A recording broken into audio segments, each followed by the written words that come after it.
আজ বিকেলে বৃষ্টি হচ্ছিল না ঠিকই, তবে আবহাওয়াটা বেশ মনমরা আর শান্ত ছিল।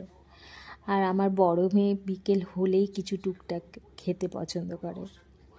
আজ আবার ওর ফ্রেন্ডের বাড়ি ডিনারের ইনভাইট আছে। বিকেলে একটু হালকা কিছুই খেতে চাইলো, বলল মা আমায় হালকা কিছু বানিয়ে দাও।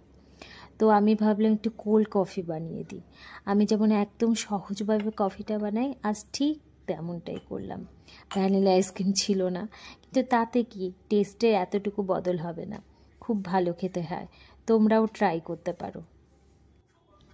তো ফার্স্টে কফি, চিনি আর গরম জল দিয়ে কফি ফ্রদারের সাহায্যে কফিটাকে ফেটাতে শুরু করি। দেখবে ফেনাযুক্ত একটা গাঢ় কফি ফোম পেয়ে যাবে। এবারে আইসক্রিম, দুধ আর ওপর থেকে ফ্রেশ ক্রিম দিয়ে ফেটিয়ে নাও। বিশেষ করো আইসক্রিমের কোনো প্রয়োজন হবে না, খুব ভালো খেতে হয়। মেয়েকে দিয়ে আমিও একটু নিয়ে বসলাম। বিকেলবেলায় কিন্তু মন্দ লাগছিল না খেতে। জানো, আজ আমার এক ফ্রেন্ডের সঙ্গে পেরেন্টিং নিয়ে কথা হচ্ছিল। আসলে পেরেন্টিং মানেটা কি? পেরেন্টিং মানে কি শুধু শেখানো, নাকি সন্তান থেকেও কিছু কিছু শেখা?